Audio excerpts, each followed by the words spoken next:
నమస్తే అండి, KSR property హబ్కు స్వాగతం. ఈరోజు మనం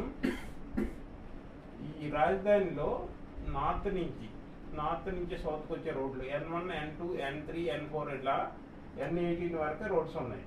ఈ N18 రోడ్స్లో N13 అనే రోడ్డుకి ఒక ప్రత్యేకత ఉంది. ఏంటంటే ఈ N13 అనే రోడ్డు అనంతపూర్ నుంచి అమరావతికి వచ్చే హైవే, నేషనల్ హైవే. ఇది గ్రీన్ ఫీల్డ్ హైవే అనమాట, అమరావతి టు అనంతపూర్. ఈ హైవేని కలుస్తుంది ఇది ఈ N13 అనే రోడ్డు. ఈ N13 అనే రోడ్డు ఇలాగే వెళ్ళి ఇక్కడ వచ్చేసి ఇంకోటి ఉంది. ఏంటంటే ఇక్కడ కృష్ణానది దాటాక మూలపాడు దగ్గర మెయిన్ ఎంట్రన్స్ రాజధానిలోకి వస్తుంది. ఈ మెయిన్ ఎంట్రన్స్ నేషనల్ హైవే ఇది.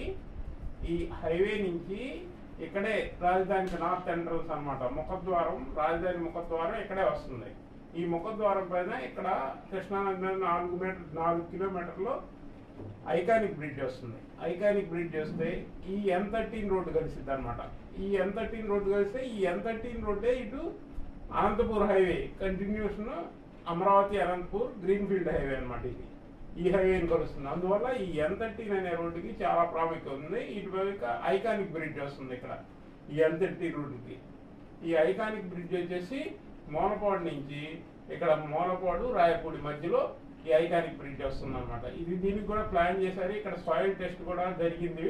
త్వరలోనే ఇక్కడ టెండర్లు పిలవబోతున్నారు. ఈ ఐకానిక్ బ్రిడ్జ్ కూడా త్వరలో అయింది. ఇది మెయిన్ ఎంట్రన్స్ అనమాట రాజధానికి హైదరాబాద్ నుంచి వచ్చేవాళ్ళు NICకి ద్వారా వచ్చి ఇక్కడ నుంచి ఎంటర్ అయిపోతారు. ఇది మెయిన్ ఎంట్రన్స్ రాజధానికి. ఈ N13కి ఇంత ప్రాముఖ్యత ఉంది. ఇంకా ఎలాంటి విషయాలు మరిన్ని చెప్తాం. Like, share, subscribe. Thank you.